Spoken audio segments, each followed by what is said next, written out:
Guys, today we have a guest all the way from Chicago, Illinois, Chi-Town in the building. So this is how, just a brief intro, a pre-intro of how I came to know of our guest today. In 2018, when I was launching the Hyperhidrosis initiative, because that's how we started, from an initiative up to where we are here today. Sorry. Uh, I had to do a lot of research on hyperhidrosis. So I extended my Google search from Google all the way to YouTube. And of course, I came across very talented, amazing advocates for hyperhidrosis. Yes, they're YouTubers, but they're advocates. And one of them is Sweaty Jen. So I went through her YouTube channel and I watched some of her videos, and she echoed some of the topics that I've been advocating for, topics that I've talked about, and they're available on our YouTube channel. And I was like, this is interesting. Flash forward, 2020, guess who followed us on Instagram? Sweaty Jen. And I had to take that opportunity to ask her, will you mind doing a video with us? And she was interested. On the jump, she's like, yes, I'm interested. So she's here with us, and I'm going to let her introduce herself. So, Sweaty Jen, kindly introduce yourself. People want to know.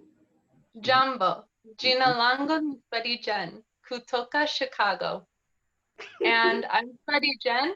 Mhm. I make YouTube videos here on YouTube, and I also post on Instagram. Yes, we did connect initially over Instagram, but I think it's great to advocate on many platforms, YouTube, Instagram, wherever we can talk about hyperhidrosis. So of course, right away, I was super interested to make a video because not only can we spread more awareness, but it's amazing to talk to other people who have hyperhidrosis. So I'm very happy to be here. Thank you so much for asking me to be on your channel. Definitely. And karibu sana. Welcome on board, family. This is Sweaty Jen. She's here with us today. And you're going to get to know more about her. And if there's one thing that has brought us together, is the challenges we face every day as people living with hyperhidrosis. And since last year, 2019, 2019, when I started doing YouTube videos, I slowly wanted to bring a shift whereby I introduce new faces, people with similar challenges, and how they manage. That way, we can reach out to each other and and offer that pillar of support, right?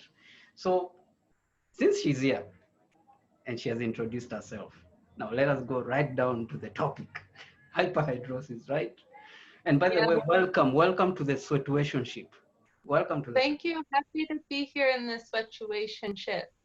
You're much appreciated. So, Jen, which hyperhidrosis? There are two types of hyperhidrosis. Which one do you suffer from, and how has it been? How is your life as a person living with hyperhidrosis? So when I was younger, I didn't really know there was many types of hyperhidrosis, and I believe I believe I'm diagnosed with primary hyperhidrosis. However, some of the things with secondary hyperhidrosis do resonate with me as well. But since I was a small child, I've had hyperhidrosis. So I've been diagnosed with primary hyperhidrosis. And I suffer from my hands, my feet, and then as I got older into puberty, I started to suffer also from my armpits and also my groin area. All of the areas were embarrassing, but as I got older, more areas got worse. So then I moved on to adulthood and I started to research it more and figure out solutions that I could try. And then eventually that led to making a YouTube channel and talking about it today. Does that answer your question? Of course, definitely, definitely. Now we know we are dealing with primary focal hyperhidrosis, right? Because there are two types. And from this side in Kenya, very few people know the type of hyperhidrosis that they suffer from. But it's Right. only until we start engaging each other and having that conversation, me asking them questions, out of out of the answers I receive, then I'm able to know that this person is struggling with primary focal PFH or SGH. And then we do also have factors. For me, I consider anxiety as a secondary factor because Right. hyperhidrosis is not an anxiety issue, so I consider it as a secondary factor. And there are those who have reached out and they're like, my sweat gets worse when I'm anxious. And when they're not anxious, they're good. So we are dealing with a secondary issue. One thing on that is I sweat worse when I'm anxious, but I also sweat for no reason at all. And that's Mm, why I believe on my medical records it says primary hyperhidrosis, but so many factors of secondary resonate with me. So it's kind of like a did a chicken or an egg come first situation. So because of the question you asked me, I'm totally going to reach out to my dermatologist more and try to dig deeper into which type I do have. it's important for people living with hyperhidrosis to take that step. I know there are those who fear consulting a doctor. I mean, even me myself, I don't like hospitals, but Mhm. it's imperative. You go, you consult a doctor, sit down, come up with a treatment plan, and also go deep to understand, is your sweat secondary or is it primary? I mean, for me, I believe it's important. So, 2 to 3% accounts for genetic hyperhidrosis, and the number keeps on increasing, right? So, apart from Jen, is there any other person in your family with hyperhidrosis? So, as in my immediate family, I'm the only one with hyperhidrosis. And I know many of us are in the same boat where we're the only one in our family. However, through the years of speaking with my mom about the genetic risk factor and everything, she did say I had an aunt, well, or she had an aunt who had hyperhidrosis. However, I've never met her, so it kind of feels like I'm the only one in the family. But I did notice my grandmother seemed to have some secondary hyperhidrosis into when she got older with certain medicines that she was taking. It was increasing sweating in her scalp and her face and back. So I do think that I definitely have some genetic factors. However, I'm the only person in my immediate family. Have you ever heard of the immediate support system? I don't believe so. Mm-hmm. I'm so happy you're here today. You're going to learn about the immediate support system because Awesome. that will be the next question after this other one, right? So Oh, okay. Okay. Yeah, great. give us a description of your experiences as a person living with hyperhidrosis. How has it been for you? So life with hyperhidrosis definitely can feel lonely and challenging, but that's not to say it's all bad all the time. So, um, I guess, for example, with the bad times, a lot of mental illness and hyperhidrosis can be correlated to one another. And I definitely do struggle mentally with anxiety and touches of depression.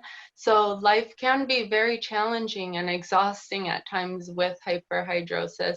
But also having the YouTube channel and being able to relate to other people who have this problem and recognize that we're so much more than just our sweating. That's also brought me a lot of happiness and joy. So there's two sides to the coin. I also think life with hyperhidrosis for me, it's made me more strong and compassionate overall in my daily life and my interactions with other people who are possibly struggling from something that they'll get judged on immediately. I know how that feels. So I definitely go out of my way to make stronger interactions with people and strong bonds in that regard. So, yeah. How was it for you growing up? Oh In my your gosh, it childhood, was yeah. so hard. Like growing up with hyperhidrosis was harder for me than as an adult for sure. Even though my sweating is more chaotic and difficult to deal with as an adult, as a teenager and a child, it was a million times harder because you don't know why this is happening to you. Nobody around you really knows why, and you're very kind of struggling on your own with a problem that's misunderstood even by health professionals. School was very difficult, writing on papers, taking tests, just being in a classroom setting where there's so many people around. You know, those are all situations for me that increased my hyperhidrosis, and it was difficult going through school, and I didn't talk to any of my teachers or counselors or really even friends or family about the feelings I was experiencing because of my hyperhidrosis.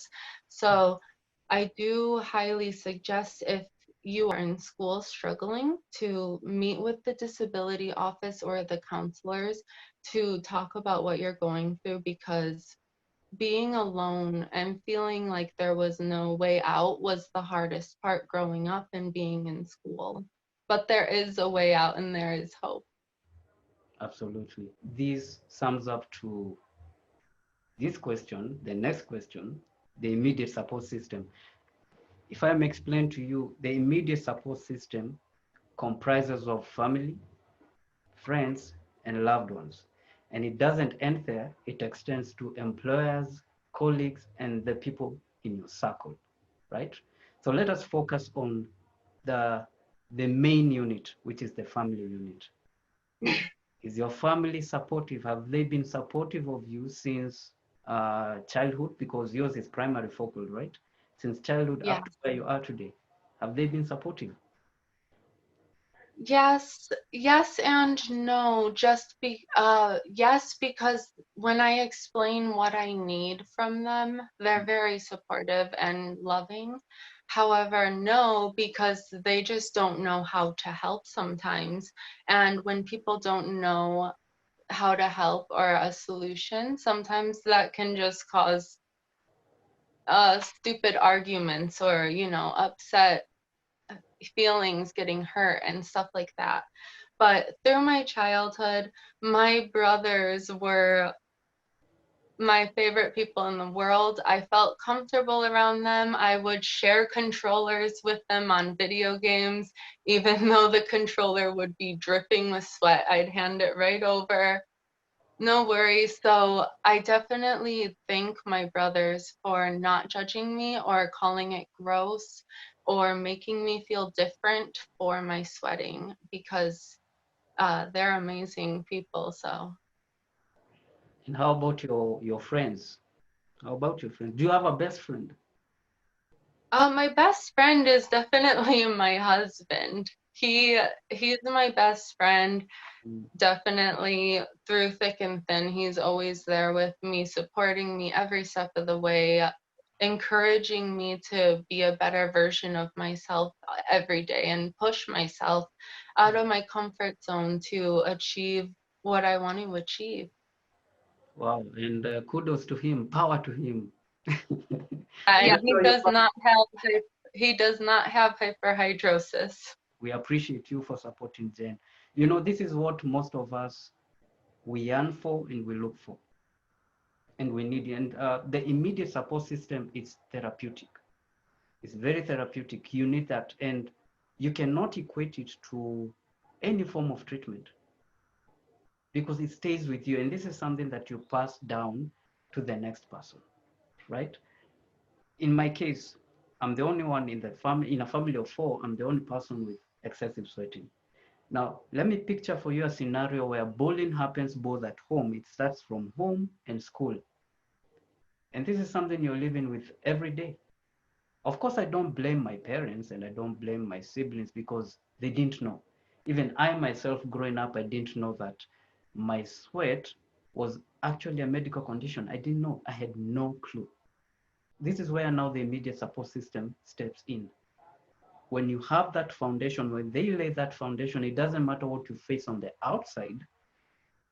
At the end of the day, when you come back home, it's not the same. They flip the environment, right?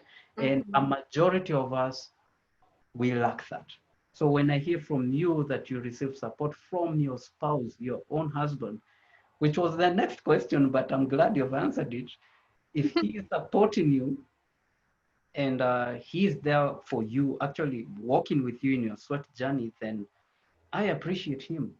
And I urge more couples out there to emulate the same, be there for your loved one, and also, I also want to appreciate your brothers, and I hope they get to see this video because those are the people that I champion for being there for us, not trying to, they don't try to understand because they can't understand what we're going through, but them being there and providing that therapy is very much needed. At least they've taken time to get to know our experiences and for, actually for them to experience firsthand whatever we go through. So, I mean, I have no words only to appreciate them.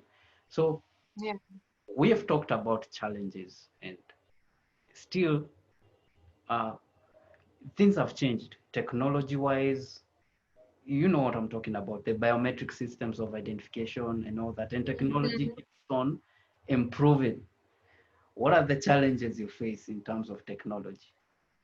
Oh my gosh, I'm so happy that you brought this up because I'm always complaining about technology improving because as technology is improving, it's harder for those of us with hyperhidrosis to True. use it.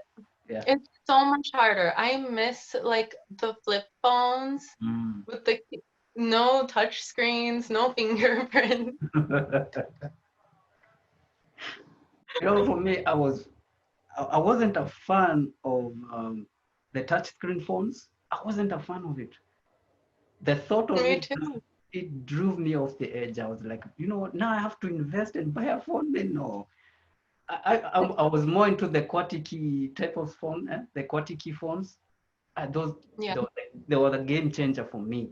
But again, I would end up messing up the keyboard with sweat. Have you ever experienced any challenges at the airport? I have had fingerprints taken for jobs in the past, like Okay. background checks and things like that. And it's definitely uncomfortable when they take your fingerprint because they're touching you and you're like sweating and but but that's like the only time. I think I've only had my fingerprints taken once or maybe twice. Fair enough. Fair enough. Otherwise, in the airport, we just go straight through. We show like our IDs. Well, I Mm, do. I can't say for everybody, mm. but I just would show my ID, go through. They don't check it or anything. They're just like, all right, you're good to go. Let me ask you, um, in Chicago, where you are, is there a hyperhidrosis community? And if so, how active are they? I am unaware of a community in real life. I've always stuck to online support systems. Mm, Luckily, there's so many amazing online support systems and people online with similar stories to mine that have been excellent support. I mean, even the Sweaty family I have on my YouTube channel, mm. they are incredible, and I count them as an immediate support system because they are always so supportive and kind to me. But in terms of real life, I am unaware if there is one. I'm sure there is because it's Chicago. You can find anything here. So I'm sure there is one, and I'm sure I could schedule a time to go see them after coronavirus passes, which would be very cool. But yeah, I mostly stick to online support groups like Instagram and YouTube, Reddit. Okay. So in a nutshell, we won't go in depth, but just in a nutshell, we'll do a different video, a separate video on treatment, because you know treatment is broad. But for now, what are some of the treatments that Sweaty Jen has been undertaking, and what are some of the solutions that she has incorporated to make sure that she's managing her hyperhidrosis? Yes, and this is so important to me, and this is one of the main things that I like to talk about as well. Mm. So, firstly, meeting with the dermatologist completely changed how I look at my sweating and my hyperhidrosis. The dermatologist is like the skin specialist doctor, and the longest treatment I've been doing now is taking glycopyrrolate, which is an oral medicine that you take by mouth. I take this medicine twice a day. It does have side effects. It gives me very dry mouth and throat, nose, eyes, everything, but it stops my sweating, completely stops it, for the most part, but sometimes it still doesn't work perfectly. So then that comes to my second treatment that I've been doing every day, which is called iontophoresis. And I use a machine by a brand called Dermadry. And basically, I've been doing iontophoresis on my feet for a couple of months now, and it's actually working very well at reducing my feet sweating. I'm going to move on to my armpits or my hands next to see how it works on those areas, but I'm sure it'll work for me. And I've tried topical treatments like Carpe and Drysol, and I do like those. Well, I like Carpe. I did not like Drysol, but Carpe worked well. I just eventually stopped to use it, but everybody is so different. Like you said, everybody's hyperhidrosis and their story and why it's happening to them can be so different from person to person. So that's seriously why it's so important to meet with a doctor who could look into your history and figure out what can I do to help this person in particular with their hyperhidrosis. However, you've got to find a doctor who knows what they're talking about with hyperhidrosis, because doctors, of course, they're very intelligent. They went to school for many, many years, but they can't know everything about every disease. So it's so important to go to the skin specialist if you have it available, because they can really dig deeper into why, because that is their area of expertise. So finding a good doctor who knows about hyperhidrosis is so important too, because not every doctor is going to have an incredible amount of knowledge about hyperhidrosis, since it is so kind of not talked about. And that's why bringing awareness to it and talking about it more so important, so we can be heard and people can try to help us more. Of course, we have the entry-level treatment, which is topical treatment, right? And Yeah. when we are limited to only a specific brand, and this one I'm talking about the current state here in Kenya. Uh, Dry Sol and Dry Clar, they're easily available. So as Hyperhidrosis Awareness Kenya, I wanted to give them options so that they don't just remain with one brand. So I brought Cape, I brought Cape, Satin Dry, Dr. Sweat, and just other topical treatments for them to try. And the constant question I always get is, will it provide a cure? Will it provide a permanent solution? Now that Mhm. goes back to the type of hyperhidrosis you have. If it is primary, you know there is no cure or permanent solution. You just have to incorporate treatments. And one of the long-term form of treatment that I know is antiophoresis treatment.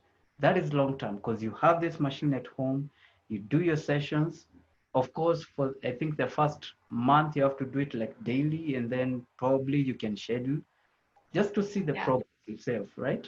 So, what would be your advice for someone living with hyperhidrosis and they want to start that treatment journey, how would you advise them? Sorry, the glycopyrrolate, very dry I today. know, it's a mess. I was prescribed an glycopyrrolate in 2017 for a whole month. The second month, I had to quit. The side effects were so they were so crazy. For me, I've it was been crazy. taking. I couldn't. And plus, I work out. I work out like I work out 4 to 5 days a week. So there's no way I can take an oral med and then I'm hitting the gym. Number one, I'm actually rendering it ineffective. And the side effects, my God. Well, I have a whole video about the medicine and the side effects. You can try to manage them in certain ways. I've been taking this medicine for like a year now. So Wow. I've had to learn so much how to manage it, live with it. All right. So my advice for somebody who is seeking treatment for the first time is one, the doctor and talking about your hyperhidrosis to somebody can seem so terrifying and scary. So if you do have a best friend or a spouse or a family member who you're comfortable talking about your sweating with, see if they will be that support for you while you go to the doctor appointment, because having somebody there is very comforting. Of course, during coronavirus, that might not be possible, but just keep that support system close to you while you're going through the journey. And secondly, you'll probably get emotional talking about your hyperhidrosis for the first time because it feels like you're dropping a weight off of your shoulders after hiding it for so long. Finally, going to talk about it can feel just amazing. So be prepared for that. And also, there is no cure, like Martin said, there's no permanent cure. Every solution that I've done, whether it's topical, medicine, or iontophoresis, every single treatment, you'll have to keep doing it for the rest of your life in order for it to keep working. I mean, like, if I take the medicine for 1 year and then I stop, I'll just start sweating again. So, yeah, you have to stick with it for life and develop that kind of routine where you can incorporate all of these things into your daily routine so that you can help manage your sweating. But it's important to do it because managing your sweating, even reducing it a slight amount, can help so much mentally, feeling like there's some hope for reducing your sweating. So definitely seek help. And if you've sought help already and you feel like I've already done it, I'm not doing it again, they didn't get it, nothing's going to work, try to get out of that headspace because there's so many new solutions, and every day I hope that they're researching more for us. So please continue having hope and trying to find a solution because there's so many. Like Martin said, there's numerous brands, iontophoresis, numerous brands. There's even more oral medicines being made. So there's something out there. There's so many options. The treatment journey is not perfect. That's one thing that I always want to bring it out there. It's not perfect. And I had a conversation with a dermatologist whom, I mean, he's one of a kind. He spends 30 minutes with his patients. That's what he does. 30 minutes. So we are there having this meeting, we are talking, and he told me, when it comes to treatment, you have to give it a try. That's the first thing. The second thing is you have to be patient. The third thing, it boils down to your sweat glands. There are those who their sweat glands will react to treatment instant, and there are those whom it will take a little bit of time. So you have to practice patience. And the most important thing of them all, anxiety. You have to learn to manage your anxiety and all your sweat triggers. Because if you don't, it doesn't matter the form of treatment you go for, it won't be as effective as it should if you do not manage your triggers.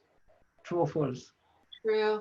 It's so important whether you're sweating or treating your sweating and dry, it's so important still to manage your anxiety, try to stay calm and optimistic, have confidence in yourself, whether you're sweating or whether you're not sweating, because we are with ourselves in our minds all day long. Would being mean to ourselves all day or judging ourselves, being critical, saying, oh, this didn't work, nothing's ever going to work, hopeless, everything's just dreary, that's what the world's going to feel like for you. But if you try to, okay, this treatment didn't work, but maybe I'll go back to my dermatologist and they'll have something else I can try and that will work. So it's so important really to find what your body needs and what you can do to manage your sweat on your own, because something that works perfectly for me, like glycopyrrolate, it's not perfect, but it works very well for me with the routine I've gotten. Martin, it didn't work well for him at all. And it might, you watching this, maybe it would work great for you, maybe it wouldn't work great for you, but you really have to experience it yourself and be willing to sometimes feel like a guinea pig and be experimenting with all these things to fix your sweating, but it's all worth it to even have a reduced amount of sweating. It's very liberating, and it stinks that we even have to deal with it, and that we even have to spend all this time, effort, and money into finding something to help us because we didn't ask for this, but it's something we have to do. And Martin and I were both very active on social media. We're both here if you need someone to talk to while you're going through the journey, if you need someone to give you some words of encouragement to keep going. So don't lose hope, please. That's the most important thing in the whole world. Stay positive, calm, and optimistic about the future. We are going to do a separate video on treatment, which we are going to go more in depth. We are going to look at the invasive and the non-invasive forms of treatment. And we're also going to touch on treatments which personally myself, I will never advocate for. I think you have an idea of what I'm talking about, but we are going to focus on it. Well, I'm gonna put it out there. I do not advocate for ETS surgery. I don't. I Because, knew it. because of the serious health issues that comes with the post-surgery, the post-ETS. And we're going to focus on it, but on a separate video where we can go more deep, right? Uh, Yes. Another topic we are going to focus on is the misconception of hyperhidrosis. People know of hyperhidrosis, but only few are aware of bromhidrosis, hypohidrosis, anhidrosis, and all other, because there are several. People don't know. So the mention of sweat, people instantly relate it to hygiene issues, which is not the case. Which is not the case. Yeah. So these are topics, and like I said, when I bumped on your channel in 2018, I saw the topics you're focusing on and touching. Some of them are very sensitive. Because when I was younger and Mm, even now, mm, I need to know I'm not alone in this horrible situation that it feels like. So mm, I talk about it because I know for a fact a lot of people with hyperhidrosis have the same problem. I'll mm. talk about it all the time. I have no problem, it's embarrassing, but it's who I am. It's what I have to deal with. Take it or leave it, right? The more we have Oh, these conversations, the more we encourage other people. For someone to sit there, because there are people who are going to watch this video, some are your friends, and they're going to see me for the first time. Hi, this is me. They're going to see me for the first time. I want people to understand that it doesn't matter whether you're in Chicago, I'm in Nairobi, Kenya, we have one thing in common, hyperhidrosis. But how I manage mine, it's totally different from yours. So when we start talking about our journey, our stories, we're encouraging people because emotional issues are there. Because hyperhidrosis, sweat, just the word sweat, it's a non-issue to so many people. My job, Hyperhidrosis Awareness Kenya, our mandate is to educate people, to show them, fine, it's a non-issue. Now, let us show you just how tough it is for this person who lives with this condition. I use myself as an example of all the things that I've faced. There are people right now having as serious uh, issues, relationship issues, because they cannot have those romantic gestures such as holding hands and so on and so forth. It's detrimental for that person who has this condition, because if their partner doesn't have it and they are not understanding and they do not provide that therapeutic support, they will have all manner of thoughts. This person is cheating on me, which is not the case, right? So I think these topics are important. This was more of an introduction, an introductory video, Hyperhidrosis Awareness Kenya with Sweaty Jen. I don't want to keep you. I know you have, it's morning, it's 7. It's 7 in the morning. It's 7 what? 8. It's 8. 8.